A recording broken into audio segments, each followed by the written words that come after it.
السلام علیکم ورحمۃ اللہ۔ اشہد ان لا الہ الا اللہ وحدہ لا شریک لہ واشہد ان محمدا عبدہ ورسولہ، اما بعد فاعوذ باللہ من الشیطان الرجیم، بسم اللہ الرحمن الرحیم۔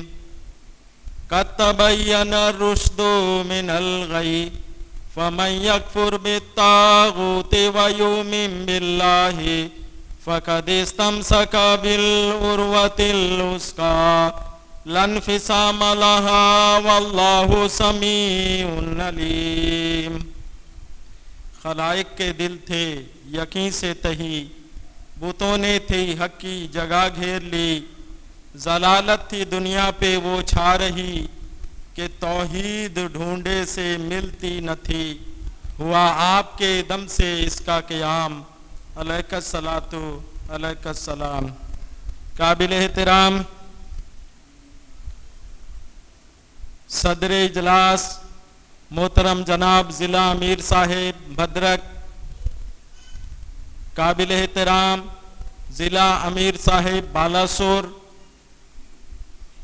قابل احترام امیر صاحب جماعت احمدیہ بھدرک، قابل احترام صدور صاحبان، مبلغین کرام اور میرے انصار بھائیوں، خدام اور اطفال، بچوں اور میری مائیں اور بہنیں اور بچیاں، خاکسار کی تقریر کا عنوان ہے سیرت آن حضرت صلی اللہ علیہ وسلم کے ذریعہ سے بدعات، بدرسومات اور ضلالت کا خاتمہ کس طرح ہوا۔ قرآن مجید میں اللہ تعالیٰ فرماتا ہے کہ جب اسلام آ گیا تو قد تبین رشد من الغی، کہ ایک طرف ہدایت ہے اور دوسری طرف ضلالت ہے، تو اللہ تعالیٰ نے مومنوں کو حکم دیا کہ تم پر ہدایت اور ضلالت دونوں واضح ہو گیا ہے، اس لیے چاہو تو ہدایت کا راستہ اختیار کرو، چاہے تو ضلالت اور گمراہی اور بدعات اور بد رسومات کا راستہ اختیار کرو۔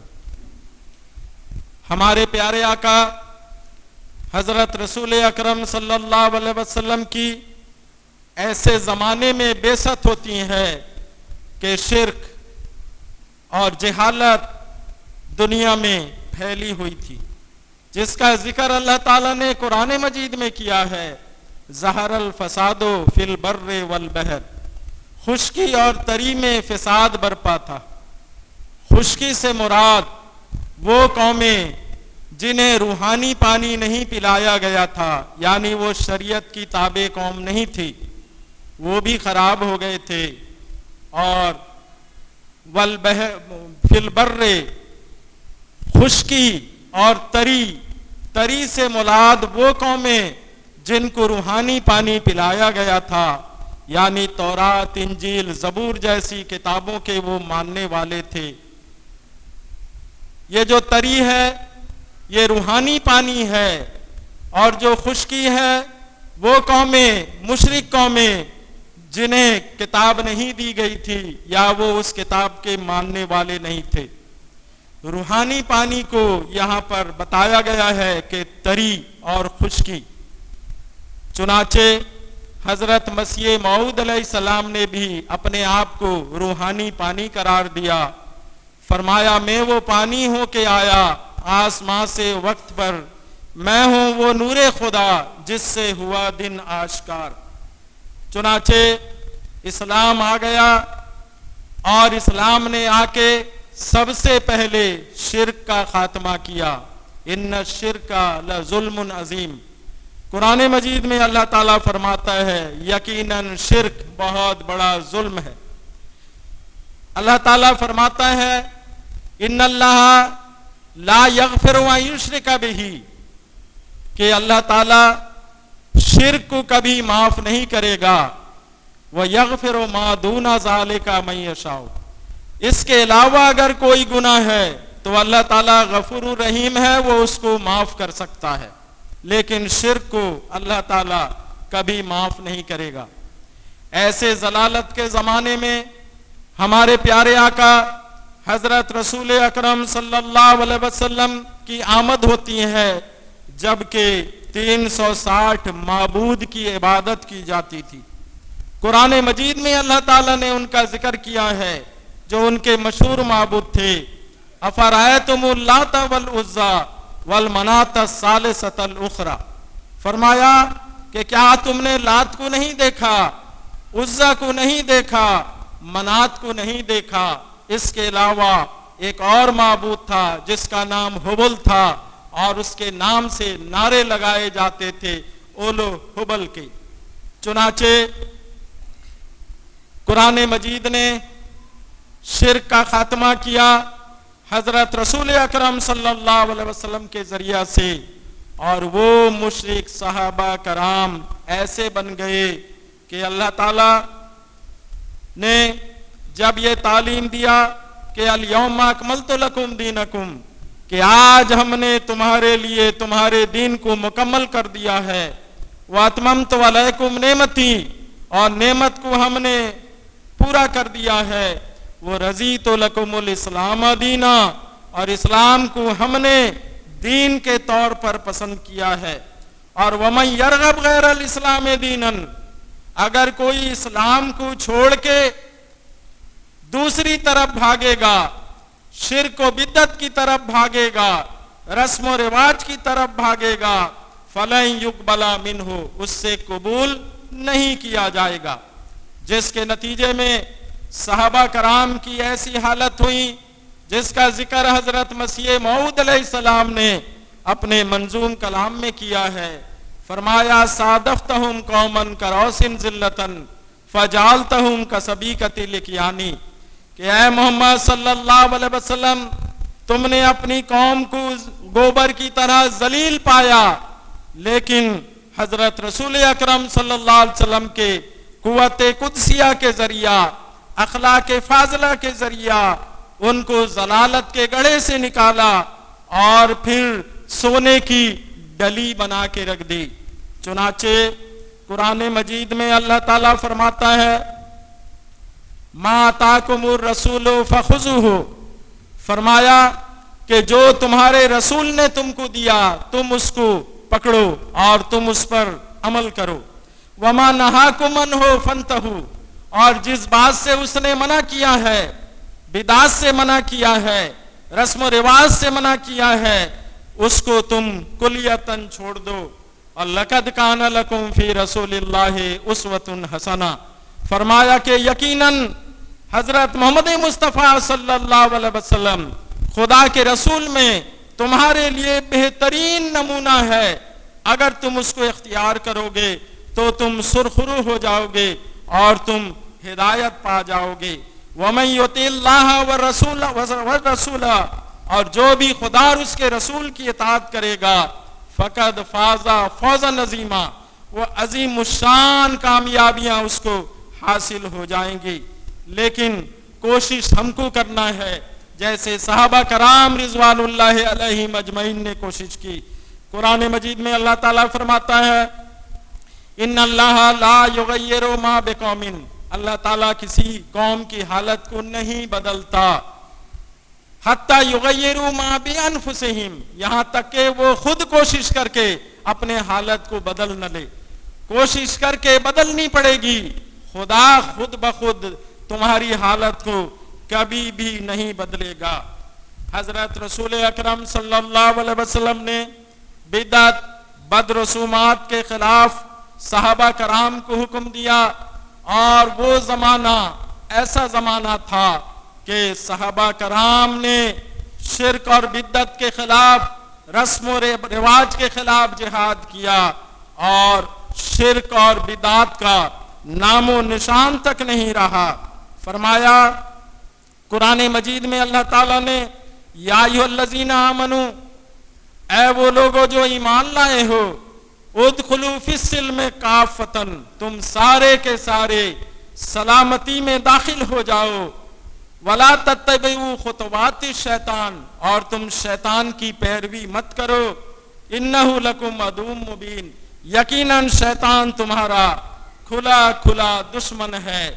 اور آج ہم یہ دعوے کے ساتھ کہتے ہیں کہ ہم تو رکھتے ہیں مسلمانوں کا دین، دل سے ہیں خدام ختم المرسلین، شرک اور بدعت سے ہم بیزار ہیں، خاک راہ احمد مختار ہیں، دے چکے دل اب تنے خاکی رہا، ہے یہی خواہش کے ہو وہ بھی فدا۔ حدیث میں آتا ہے حضرت رسول اکرم صلی اللہ علیہ وسلم نے بدعت اور بد رسومات کو جڑ سے ختم کیا، اور بدعت اور بد رسومات اور ضلالت کو دور کیا، اور وہ توق جو صحابہ کرام کے گردن پہ تھا بدعت اور بد رسومات کا، اس کو نکال کے پھینک دیا، اور فرمایا کل بدعت ضلالت، ہر بدعت گمراہی ہے، وکل ضلالت کفر، اور ہر ضلالت کفر ہے، یعنی انکار ہے اسلام کا، انکار ہے شریعت کا، انکار ہے حضرت محمد مصطفیٰ صلی اللہ علیہ وسلم کا۔ اس لیے بدعات کو کلیتاً چھوڑ دو۔ حضرت رسول اکرم صلی اللہ علیہ وسلم نے فرمایا من تشبہ بقوم فہو منہم، فرمایا کہ جو کوئی دوسرے قوم کی مشابہت اختیار کرتا ہے تو فہو منہم، وہ انہی میں سے سمجھا جائے گا۔ جو رسم و رواج دوسرے قوم کی ہیں، اگر کوئی مسلمان اس رسم و رواج کو اختیار کرتا ہے تو یہ میرے نبی حضرت محمد مصطفیٰ صلی اللہ علیہ وسلم کا حکم نہیں بلکہ یہ بدعت ہے۔ اور حضرت رسول اکرم صلی اللہ علیہ وسلم نے فرمایا جو بھی میرے مذہب میں دوسرے قوم کے ایک تعلیم کو اختیار کرے گا فہو منہم، وہ انہی میں سے سمجھا جائے گا، ان سے میرا کوئی تعلق نہیں ہے۔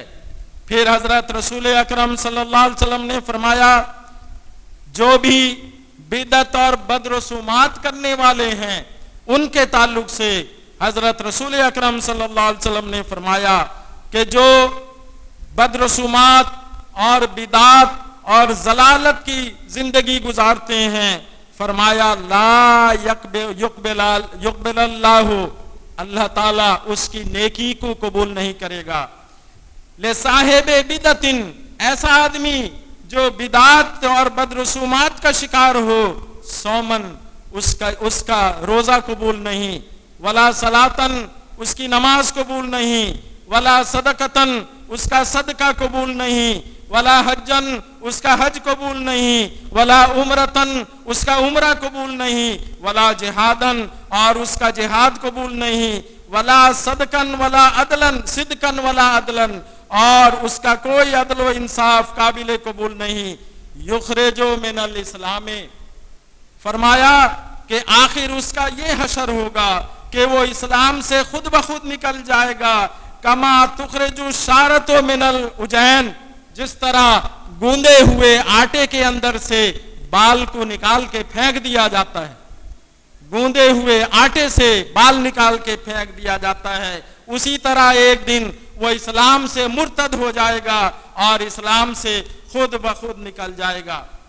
پھر حضرت رسول اکرم صلی اللہ علیہ وسلم نے ہمیں یہ تعلیم دی کہ من بدا فی دینہ شیء، کہ اگر کسی نے دین اسلام میں نئی بات ایجاد کی تو سن لو کہ فہو مردود، وہ مردود ہے۔ مردود کون ہے؟ شیطان ہے۔ مردود کا مطلب ہوتا ہے راندہ درگاہ، جس کو دربار سے دھتکار دیا جائے، اور شیطان کو اللہ تعالیٰ نے دربار سے دھتکار دیا تھا۔ ایک مسلمان ہونے کے باوجود اگر کوئی شرک و بدعت اور رسم و رواج میں مبتلا ہے جس کی تعلیم حضرت رسول اکرم صلی اللہ علیہ وسلم نے نہیں دی ہے، حضرت رسول اکرم صلی اللہ علیہ وسلم نے فرمایا من بدا فی دینہ شیء، جو اسلام میں نئی بات ایجاد کرے گا فہو مردود، وہ مردود بنے گا۔ ہمارے معاشرے میں بے شمار رسم و رواج پائے جاتے ہیں